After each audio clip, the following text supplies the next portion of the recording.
uma grande alegria, um grande privilégio estar aqui junto com os irmãos, onde iremos agora ler a palavra de nosso Deus para pensar um pouco sobre a mensagem que Ele quer nos trazer.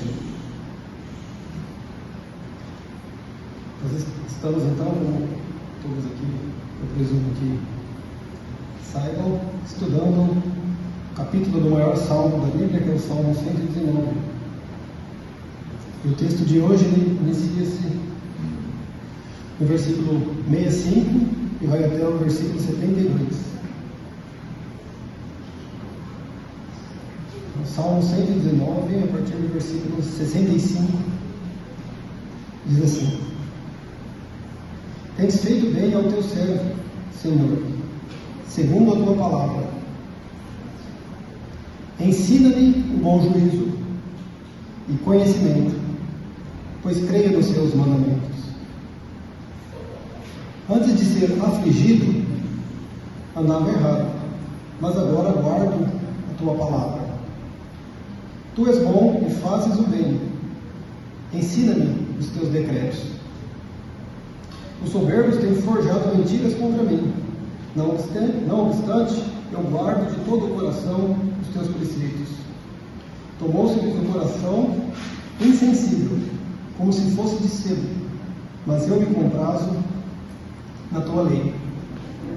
Foi-me bom ter eu passado pela aflição, para que aprendesse os teus decretos.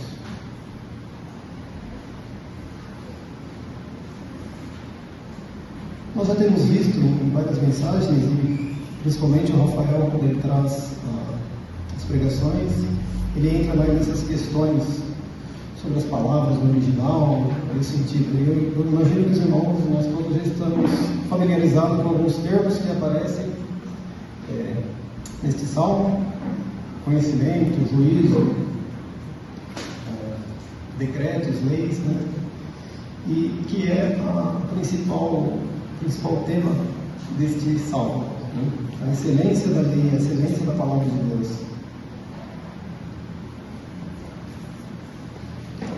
Nesse salmo, a gente tem que cada parte da vida, cada parte que é intrínseca à vida do homem aqui, deste mundo, é tratada pelo salmista. E não é diferente nesse trecho que nós acabamos de ler, né?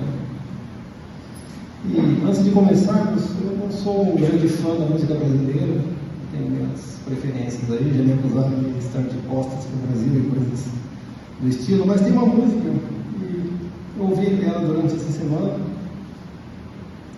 e ela me chamou a atenção. Ela me chamou a atenção pelo conteúdo do que ela dizia. Eu imagino que a maioria dos irmãos que já têm caminhado por esse mundo há algum tempo vai conhecer essa música. Ela diz assim: Ah, se o mundo inteiro pudesse ouvir, tenho tanto para contar, dizer que aprendi. Mas na vida a gente tem que entender que um nasce para sofrer, enquanto o outro ri. Mas quem sofre sempre tem que procurar, pelo menos vir achar razão para viver. Ver na vida algum motivo para sonhar. Ter um sonho todo azul, azul da cor do mar. Imagino que alguns aqui conhecem a música do Tim Maia, uma música muito bonita, muito bem feita, muito bem escrita. Mas essa música ela traz uma mensagem, que é uma mensagem sem esperança, uma mensagem fatalista do sofrimento. Ele quer dizer mais ou menos nessa música aqui que um nasce para sofrer, o outro nasce para rir, e a gente tem que dar um jeito aqui, da maneira que a gente puder, encontrar um tipo de felicidade e viver a vida dessa maneira. O cara aqui então o sofrimento como um fardo, como algo que o ser humano tem que passar aqui nesse mundo, não consegue ficar alheio a ele, mas tem que fazer o máximo que estiver ao seu alcance para driblar essa situação, encontrar algum tipo de felicidade e tentar viver esses dias, né, desta maneira. Então é uma visão fatalista da vida. A dor é inevitável e sem redenção. E não apenas, né, eu não estou querendo ser insensível contra a quem escreveu essa música, deve ter tido a dor dele para poder, de uma forma tão bonita, escrever sobre o que estava sofrendo. E ele não é o único. Se a gente olhar para várias músicas que nós conhecemos aí, muitas delas vão tratar do sofrimento. Tem até um ritmo de música que eu gosto muito, que é o blues. Blues quer dizer tristezas, né? E são músicas geralmente que vão falar de tristeza, vão falar da dor que é o viver do homem nesse mundo e o que um homem pode talvez fazer para ter esse sofrimento nessa vida, o que ele pode fazer então para continuar vivendo aqui. Então a gente pode perceber por essas coisas que nós enxergamos no mundo que essa é uma reação natural do ser humano, né? Como que uma pessoa sem a iluminação por Deus vai encarar o sofrimento? E o sofrimento, como nós já pensamos aqui, é algo que está inerente à vida nesta terra. Mas é justamente sobre esse assunto que o nosso salmista trata nesses versículos desse salmo. Os 2 primeiros versículos diz assim: fizeste bem ao teu servo, Senhor, segundo a tua palavra. Ensina-me o bom juízo e conhecimento, pois creio nos seus mandamentos. Então ele inicia esse trecho do salmo reconhecendo a bondade de Deus. Fizeste bem ao teu servo. Mas não apenas fizeste bem ao teu servo, fizeste bem ao teu servo, Senhor, segundo a sua palavra. Então acho que essa é a primeira coisa que nós podemos analisar no que ele está dizendo aqui. Segundo a tua palavra. O que será que Deus tem dito? O que Deus diz? Se nós olharmos para o mundo, ou olharmos para a religião evangélica, a gente vê que Deus promete muita coisa. Deus está dizendo muita coisa. E essas pessoas que isto afirmam, fazem colocações ousadas e eu estou subentendendo que tem muita coisa que está prometida para o homem aqui nesse mundo. Você está sofrendo? Você não deve sofrer. Deus é pai, padrasto, é muito dizem. Mas o que será que de fato Deus tem prometido para o homem? Se a gente voltar para o nosso contexto aqui do Salmo, hoje de manhã o Rafa disse na EBD que o Pentateuco é a base teológica do Velho Testamento. Então tudo aquilo que você afirma que Deus falou, você tem que voltar ali para o Pentateuco e realmente ver o que Deus falou. Porque o salmista faz essa afirmação: fizeste bem ao teu servo, Senhor, conforme a tua palavra. Em Deuteronômio, no capítulo 28, estão indo para o Pentateuco. Os 2 primeiros versículos vão dizer assim: se atentamente ouvires a voz do Senhor teu Deus, tendo cuidado de guardar todos os seus mandamentos que hoje te ordeno, o Senhor teu Deus te exaltará sobre todas as nações da terra. Se ouvires a voz do Senhor teu Deus, virão sobre ti e te alcançarão todas essas bênçãos. Então, de fato, Deus tinha feito uma promessa, a qual o salmista estava se apegando, e ele estava mencionando então aqui nesse texto. A gente não precisa voltar tanto também, né?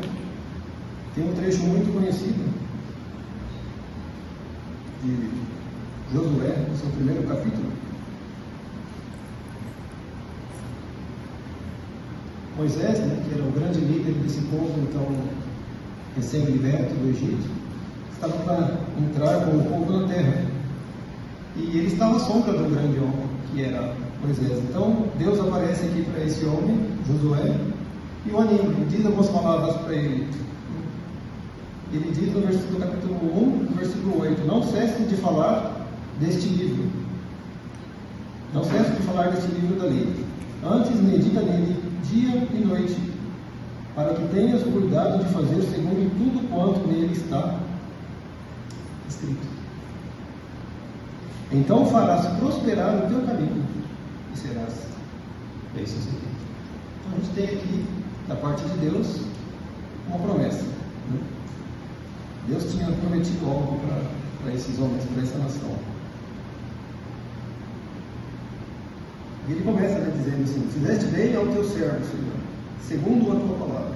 Ensina-lhe o bom juízo e o conhecimento, pois creio nos teus mandamentos. Era justamente essa que era a mensagem que Deus tinha passado para os seus antepassados ali naquela época. E o próprio Salmo, no capítulo 1, diz isso, né? A gente voltar algumas páginas da nossa Bíblia, a gente vê talvez que é um dos salmos mais conhecidos de todos. Salmo do mundo. Bem-aventurado o homem que não anda no conselho dos ímpios, não se detém no caminho dos pecadores, nem se assenta nas rodas dos escarnecedores. Antes o seu prazer está na lei do Senhor, e na sua lei medita de dia e de noite. Então, tendo isso como base, a gente tem o versículo 3. A pessoa que se procede dessa maneira, né? O que ele é? Ele é como a árvore plantada junto à corrente de águas. No devido tempo, dá o seu fruto, sua folhagem não murcha, e tudo quanto ele faz será bem-sucedido. Nós temos que, de fato, Deus tem falado, Deus tinha falado a este homem, e tinha feito sim suas promessas.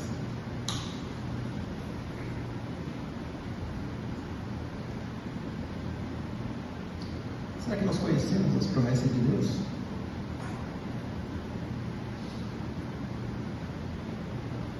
Será que eu sei de fato aquilo que ele tem prometido e aquilo que ele não tem prometido? Quando eu escuto pessoas falando que Deus fez uma série de coisas, que Deus fez uma série de promessas, será que de fato ele fez essas promessas?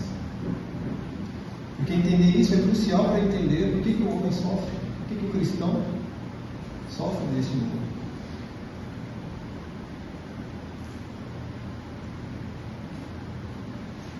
Mas ele tem consciência do que Deus tem feito para ele, do que Deus tem dito para ele, né? E a petição dele é justamente essa: Senhor, ensina o bom juízo e o conhecimento, pois eu creio nos seus mandamentos.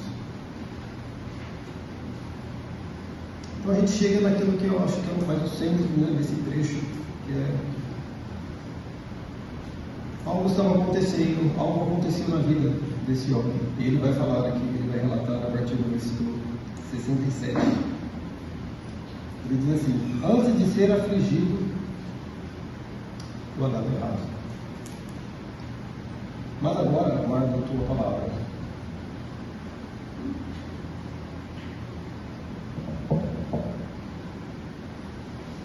Antes de ser afligido.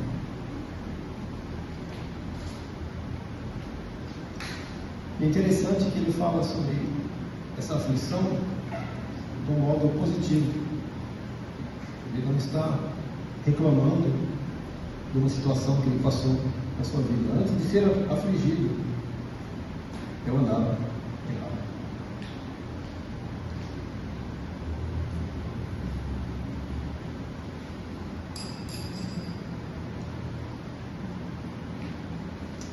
A dor que ele estava experimentando aqui tinha uma causa.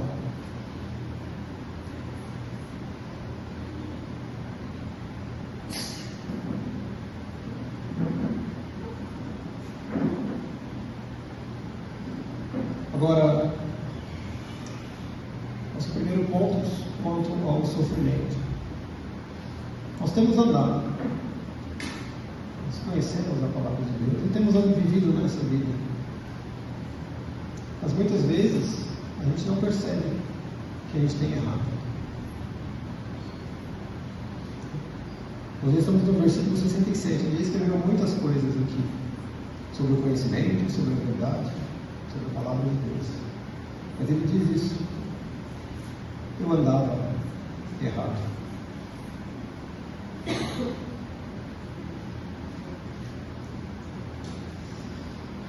Então, eu estava dizendo, ele não vê essa aflição, ele não vê essa dor como um mal a ser removido. Pelo contrário, ele entende que essa dor teve um propósito formativo em sua vida.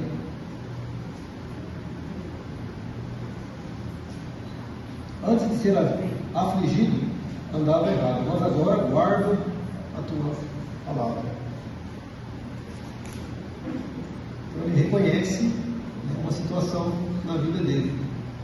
E muitas vezes, meus irmãos, já fazendo algumas aplicações para nós conhecemos o Evangelho, conhecemos a palavra de Deus, mas mesmo assim, de alguma maneira, nós estamos agindo de modo errado e não enxergamos, porque é natural do homem ter uma complacência bem grande com respeito a nós mesmos. Nós enxergamos muito bem as falhas dos outros, mas quando a falha é na gente, às vezes é muito difícil de enxergar. No meu caso, eu tive que ver um vídeo aí com algumas legendas para entender que minha voz não é tão perceptível ao vivo como eu imagino que na minha cabeça está clara, está super, super forte. Ou seja, às vezes nós conhecemos sim a palavra de Deus, mas nós estamos agindo e vivendo nesse mundo, qual é a palavra que usa? Andar errado. Então, algo que nós aprendemos com esse salmista é o reconhecimento que nós podemos estar fazendo algo que é errado. E ele entende que o sofrimento pelo qual ele está passando não é algo que apenas está causando-lhe uma dor. Ele tem um propósito nisso tudo, ele vai continuar dizendo nos próximos versículos. Mas é interessante que, antes de entrar propriamente no assunto, ele já explica, ele já dá um parecer favorável a tudo isso que ele está passando. Que é uma grande lição para a nossa vida. Muitas vezes, já falamos disso aqui, o Rafa já pregou sobre sofrimento, e eu lembro muito bem do que ele coloca. O que as pessoas mais querem quando estão sofrendo é um alívio da sua dor. Porque realmente não é agradável, é algo que dói, é algo que machuca, algo que nos tira do nosso conforto, da nossa alegria. Mas eu acho que o primeiro passo que nós podemos aprender com o salmista é que tem algo por trás. O sofrimento que vem na vida daquele que busca o nosso Deus, ele não é nada gratuito. Ele não é algo que vem apenas como algo para tirar a sua paz, tirar a sua tranquilidade e o seu prazer. Tem algo por trás disso que visa nos aperfeiçoar no caminho do Evangelho. Versículo 68. Tu és bom. Interessante, ele acabou de falar do sofrimento que ele está passando, mas quando ele olha para a pessoa divina, ele olha para Deus, ele sabe reconhecer o que Deus é. Tu és bom, não apenas és bom, fazes o bem. Será que quando nós estamos passando uma situação difícil, nós lembramos que nosso Deus é bom? Lembramos que tudo que nosso Deus faz é o bem? Então ele tem essa compreensão da bondade de Deus durante a disciplina, durante a aflição que ele está atravessando. Porque nós conhecemos o caráter de Deus. Deus não é mesquinho, Deus não é alguém que se agrada com a dor do homem. Muito pelo contrário. Se ele faz tudo isso que ele faz, ele tem algo em vista, algo que é melhor para todos aqueles que o amam. Então Deus não é um Deus cruel, Ele é um Deus bom. Tudo que Ele faz é bom. E é interessante, nós temos sempre isso em mente. Às vezes nós somos distraídos por muitas coisas, muitas situações, e quando estamos passando um momento de dificuldade, muitas vezes não lembramos que Deus é bom, que tudo que Deus faz é bom. Mas ele faz questão de ressaltar isso no texto. Tu és bom, tu és bom e fazes o bem. Ensina-me os teus decretos. O que será que Deus está querendo me ensinar? Estou passando por uma situação difícil, estou passando por uma situação dolorosa, mas eu sei que Deus é bom. O que Ele tem para me ensinar? O que Ele tem para me dizer? E como que nós descobrimos o que Deus tem para ensinar? E como nós descobrimos que Deus tem para nos dizer? Nós temos que ter a perspectiva correta, porque existem muitas vozes no mundo que dizem, afirmam ser da parte de Deus, mas não são. Nós temos que ter claro na nossa mente o que de fato Deus tem dito, o que de fato Deus tem ensinado, o que de fato Deus tem prometido para a nossa vida. Porque se a gente tiver uma perspectiva errada do que Deus diz, ao passar por um sofrimento, muitas vezes não vamos entender o que está acontecendo, qual que é a finalidade de tudo que nós estamos passando.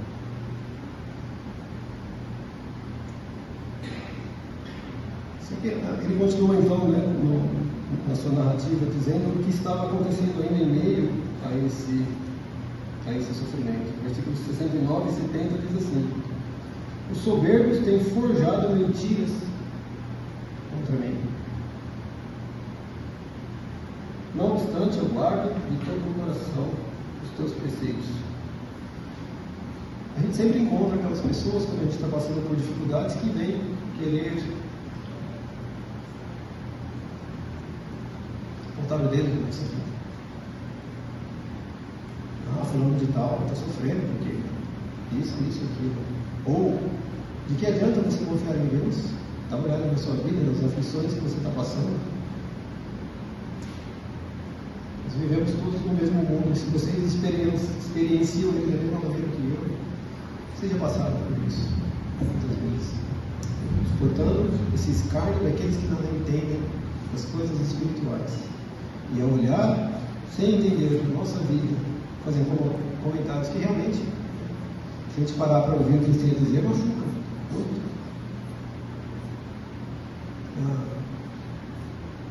Quando a gente não tem experiência própria na vida, a gente apega um pouco para aqueles que a gente conhece. E meu pai sempre conta que durante um período da vida dele, que ele estava desempregado, ele estava fazendo uns bicos, entregas de produtos, alguma coisa, e ele foi entregar num lugar lá, tinha um cara que conhecia ele, conhecia tudo que ele estava passando. Dificuldade de sem emprego, com as crianças pequenas. E aí o homem falou para ele assim: não coloca as coisas na minha mão, porque você está azarado. Imagina, toda a dor que você está passando, toda uma aflição, e uma pessoa ainda chega, faz um comentário, diz: não coloca as coisas nas suas mãos, as minhas coisas, você vai passar azar. Muito duro ouvir algo. Mas assim, é importante que isso está dito aqui, porque está aqui para nos ensinar, está aqui para nos guiar. Os soberbos têm forjado mentiras contra mim, têm falado uma série de coisas, olhando sem entender aquilo que nós podemos estar passando, aquele sofrimento, aquela angústia que nós podemos estar atravessando. Mas ele coloca: não obstante, eu guardo de todo o coração os teus preceitos. Sabe que pode nos dar alívio, pode nos dar conforto, quando nós passamos por isso, porque as pessoas não estão preocupadas com você. Mas Deus está. Ele não está te fazendo passar, sendo repetitivo aqui, não está te fazendo passar de graça por esses acontecimentos, por essas dificuldades. Ele tem algo a te ensinar. Ele é bom. Ele sabe. Ele nos conhece, ele sabe o que realmente acontece na nossa vida. Ele quer nos ensinar. E ele faz ainda um comentário no versículo 70. Tornou-se o coração insensível. Então, se eles já têm uma insensibilidade a eles, Deus ainda torna ela maior. Tornou-se o coração insensível, como se fosse de seda. Mas eu, no prazo da tua vida. Então, quando nós passamos por essa dificuldade, pessoas, os ímpios e aqueles escarnecedores falarão muitas coisas. Mas Deus irá tratar com eles. E o que é importante para nós é: eu me comprazo da tua lei. Então a gente já pode ver que o contato com a palavra foi algo muito forte durante o sofrimento. E eu fico imaginando isso, né? Às vezes, quando está tudo bem na nossa vida, tem uma música dos vencedores que fala sobre isso, que você está tendo uma situação tão boa que às vezes até na rua você passando, você encontra todos os faróis no verde, no lugar do verde. É muito fácil, muito gostoso quando está tudo bem. Mas a gente vê que ele colocou, quantas vezes ele tem colocado, quando ele está passando pelo sofrimento, quantas vezes ele tem enfatizado a importância do contato com a palavra. Ele tem falado, o Salmo inteiro sobre isso, mas nesse trecho que ele falou exclusivamente desse sofrimento, é perceptível o quanto que ele se aproximou da palavra de Deus enquanto estava passando por esse sofrimento. E não apenas buscando a palavra de Deus para obter um alívio, né, mas se beneficiando de tudo isso, né? Sendo confortado pela palavra de Deus, pelas promessas, por aquilo que Deus é, sendo lembrado do caráter de Deus e de tudo isso, como tudo isso tem o ajudado a passar por essa aflição de tal modo que ele vai dizer agora no versículo 71, né? Já olhando para trás, não, mas experimentando essa situação específica. Ele diz assim: foi-me bom eu ter passado pela aflição. Comentário muito forte. Você disser-lhe de todo o coração: foi-me bom ter passado pela aflição. Por que ele sabe que foi bom ter passado pela aflição? Porque ele diz assim: para que eu aprendesse os teus decretos. Ele reconheceu então que a disciplina que ele passou foi um bem, foi uma bênção que veio parecendo dor, disfarçada de dor, mas foi algo, foi uma bênção de Deus na vida dele. E a gente pode olhar para as Escrituras e encontrar exemplos de pessoas que passaram por situações assim como ele. E talvez aquele que seja o mais lembrado nessa ocasião seja a pessoa de Jó. A pessoa de Jó exemplifica muito bem isso que nós temos considerado. Quem era Jó? A Bíblia diz que ele era um homem íntegro, reto, temente a Deus. Como que um cara desse, íntegro, reto, temente a Deus, pode passar por aflições? Tanto que os amigos que ele tinha não entenderam também essa situação e falaram muitas coisas. A própria esposa que ele tinha falou muitas coisas para esse homem. Era íntegro, reto, temente a Deus. Seria de igreja.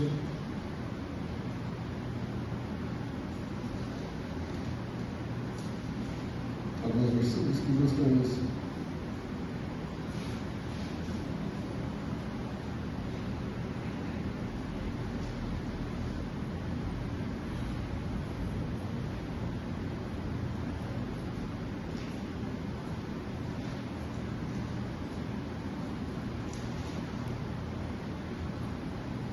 Que ele passa sobre, ele está passando, né, por essas aflições que, sim, imagina, né, perdendo os bens, a posse, família, saúde, tudo que ele tinha, tudo que o homem pode perder antes de perder a vida, ele perdeu aqui. Né? Ele diz assim: então Jó se levantou, capítulo 1, versículo 20. Então Jó se levantou, rasgou o seu manto, rapou a cabeça e lançou-se em terra, e adorou e disse: no saí do ventre de minha mãe, e não voltarei. O Senhor me deu, o Senhor tomou, bendito seja o nome do Senhor. Ele reconheceu ali que realmente tudo que ele tinha, tudo que ele poderia perder, tudo que ele poderia sofrer, ele estava sofrendo, ele estava passando, né?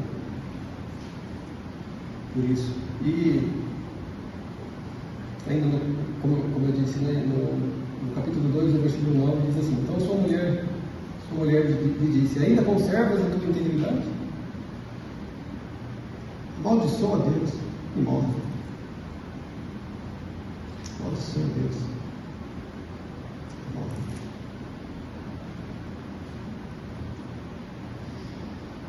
Então a gente imagina assim, que Jó estava passando, não era fácil. Talvez nós não passaríamos por algo dessa magnitude que ele passou aqui. Mas o que mais pega é que Jó era um homem íntegro, reto, temente a Deus. Se você der ouvido para as vozes que tem aí, vão dizer assim: Jó, está fazendo nada com você. Você não é tão íntegro assim como você disse. Você não é tão reto. E o grosso do livro de Jó são discussões a esse respeito. Né? E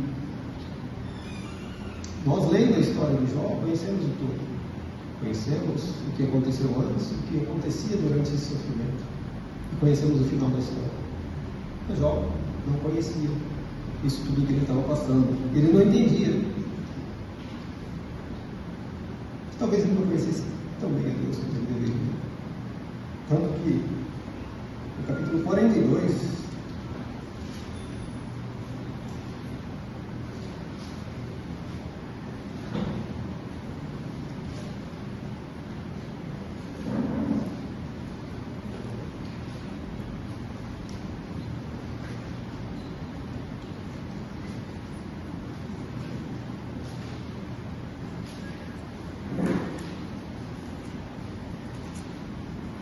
ele vai dar um testemunho sobre quem é Deus, que talvez antes ele não conhecesse.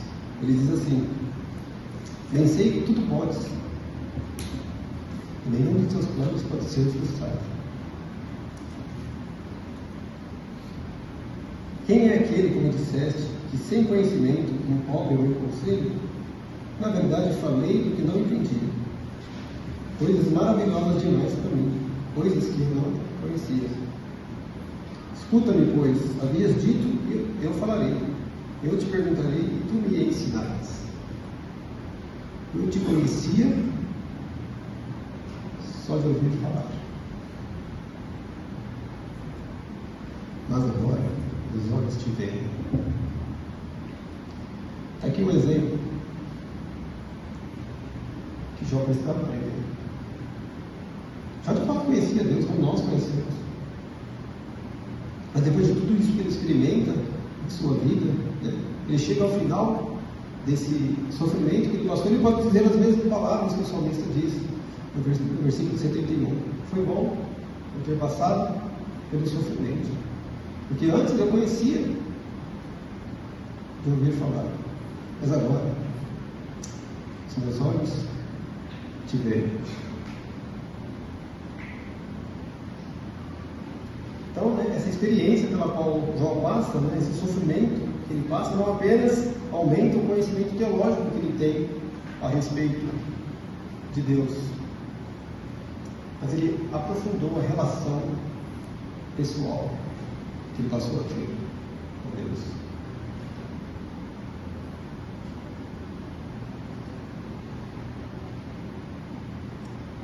Então, nós aprendemos com esse texto que Deus pode usar o sofrimento para algumas coisas, como, por exemplo, despertar-nos do nosso alto engano. Será que nós não estamos nos enganando?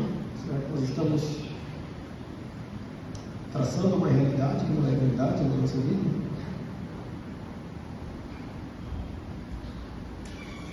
A aflição, então, é uma ferramenta, se nós podemos dizer assim, que Deus usa é o nosso crescimento, é o nosso amadurecimento perante a sua palavra. E a verdadeira maturidade do cristão está em não buscar somente um alívio dessa dor, não buscar apenas que essa situação de aflição termine, acabe, mas reconhecer o que Deus quer com todas essas coisas. Nós temos estudado hoje cedo sobre como Deus é soberano e como todas as coisas que ocorrem na nossa vida, em primeiro lugar nós devemos pensar: Deus está no controle. Nada do que acontece fora dos seus planos. Por que será que está acontecendo isso na minha vida? Se está acontecendo é porque Deus quis. Se Deus quis, o que eu tenho para aprender? Porque eu sei que se eu tiver essa atitude, no final eu vou poder dizer como Jó disse: eu te conhecia de ouvir falar, agora eu te vejo. Caminhando então para o fim desse trecho,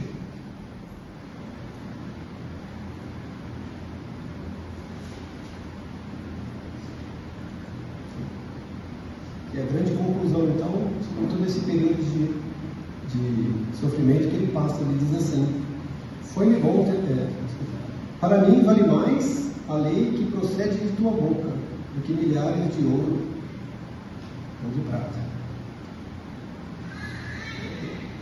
É interessante que quando a gente apela para o ouro ou para a prata, é para mostrar que realmente aquilo que o homem valoriza, o que o homem busca em toda a sua vida, com o fruto do seu trabalho, do seu esforço, do seu estudo, de suas noites até tarde, de toda aquela sua garra no trabalho, e de ideias, e de treinamentos, e de tudo. O homem busca, isso dizendo ao homem em geral, o homem busca ouro e a prata. Porque o ouro e a prata é aquilo que é fácil, aquilo que é natural de nós entendermos que é de valor na vida, dia a dia. E ele faz essa comparação.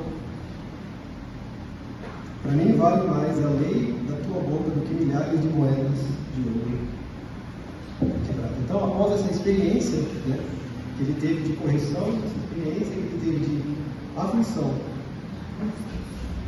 ele conclui que a palavra de Deus ela é mais preciosa do que qualquer riqueza terrena. O Jó podia dizer isso, ele era um homem muito rico de uma maneira que a Bíblia diz que no Oriente, onde ele estava, não tinha ninguém maior que ele. Ele pode testemunhar que toda essa prata, todo esse ouro, escapou das suas mãos. Assim é todo aquele que confia nas riquezas. E a palavra de Deus nos adverte contra colocar a nossa confiança no ouro e na prata. Não em riquezas, porque existe uma riqueza que ninguém pode tirar. E é essa a conclusão que o salmista chega. Qual a riqueza que eu vou valorizar na minha vida? Para mim vale mais a lei que procede da tua boca. Então a palavra de Deus, ele chega a essa conclusão, que se ele pode ter uma riqueza nesta vida, essa riqueza é a palavra de Deus, são os estatutos de Deus, o conhecimento de Deus, a experiência que ele pode ter com Deus. Esse pensamento é reverberado através da Bíblia. Provérbios,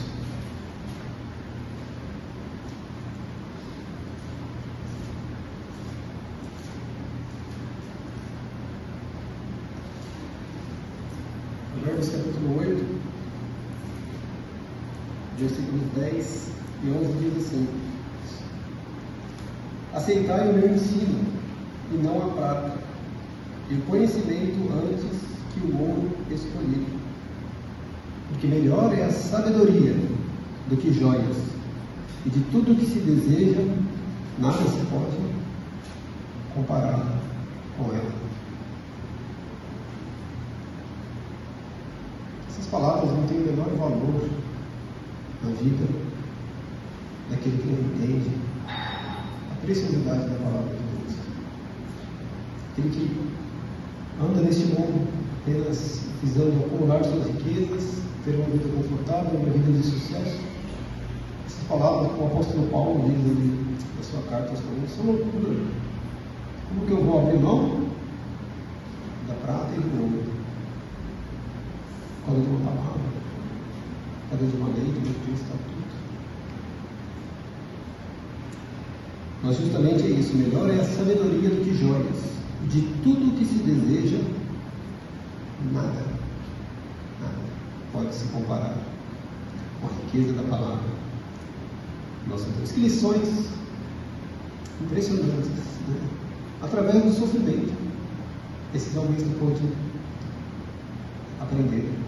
Ele pôde, com base na graça de Deus, deixar isso registrado, porque não é diferente para conosco.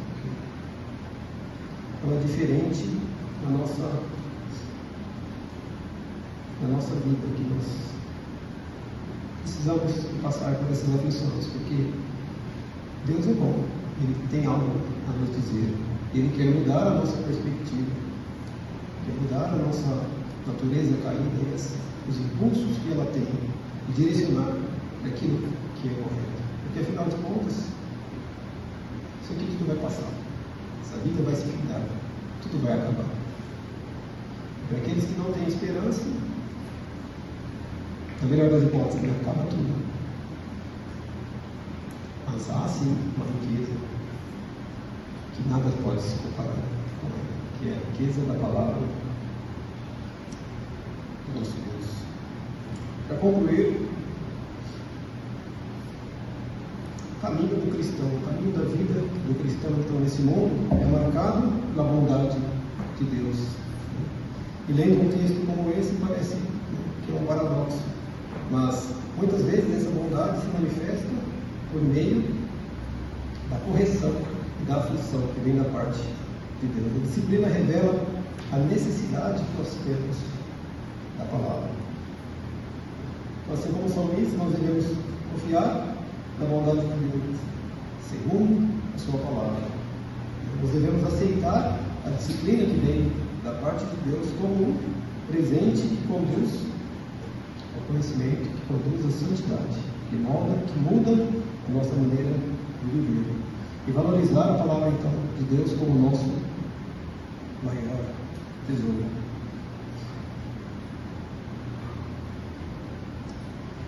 Voltando na letra do Tim Maia,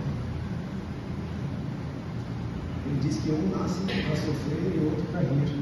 E que a gente tem que de alguma maneira buscar a felicidade da maneira que eu puder encontrar, porque talvez eu só tenha essa vida, então se eu não for feliz aqui, de nada adiantou. Então, a visão que ele coloca ali é uma visão de que o que eu posso fazer, né? Tem que suportar isso aqui e ver o que eu posso tirar de tudo isso. Mas esse não é o nosso cântico. Essas não são as palavras que nós devemos cantar. O mundo canta do desespero, mas nós cantamos da esperança que nós temos, a palavra de Deus. E eu gostaria de citar aqui um grande pregador do passado. Eu vi o Alexandre chegando com a camisa. Nossa, será que ele está com a camisa dele? É do Darby. Spurgeon, não sei quantos conhecem um pouco da realidade de vida que ele teve. Você não conhece, estuda um pouco, né, da vida dele, as dificuldades, as doenças, tudo que ele passou. E tem uma frase dele que talvez seja uma das frases mais conhecidas. Ele diz assim: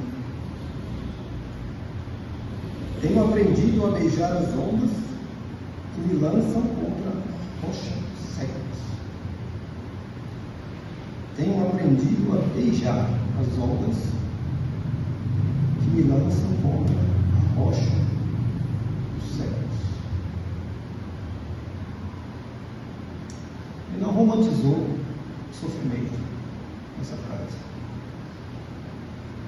Ele conhecia os desafios que ele tinha, as dificuldades que ele passava, tanto físicas quanto no próprio ministério que ele exerceu durante sua vida aqui entre nós. E diante de tudo isso, eu estou dizendo isso não para a glorificação da vida de Spurgeon, mas como um exemplo, né, do que ele aprendeu com a palavra de Deus, com o sofrimento que ele experimentou. Em vez de endurecer o coração, ele deixou que cada sofrimento empurrasse mais para Cristo. E essa ideia, né, talvez ele deve ter se inspirado em dizer essa frase em alguns textos bíblicos. Entre eles, eu gostaria de ressaltar a segunda carta de Paulo a Coríntios.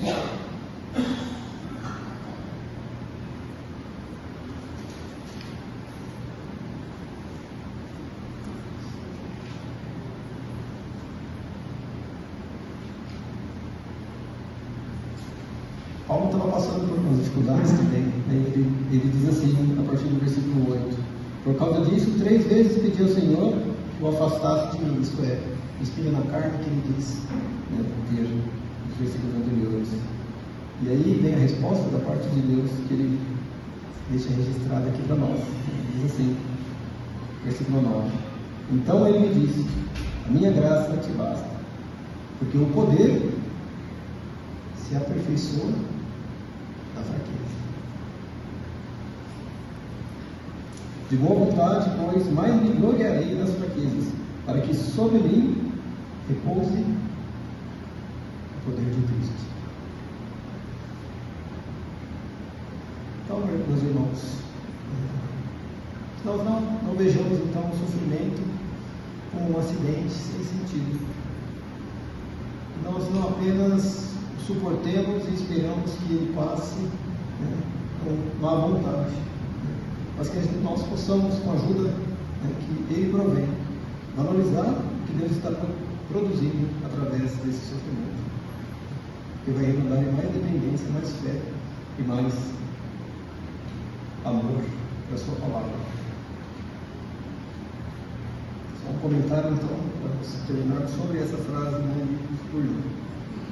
Ele não pediu apenas que Deus acalmasse o mar, ele aprendeu a amar as ondas, porque elas o lançavam nos braços da rocha que é inabalável. Amém.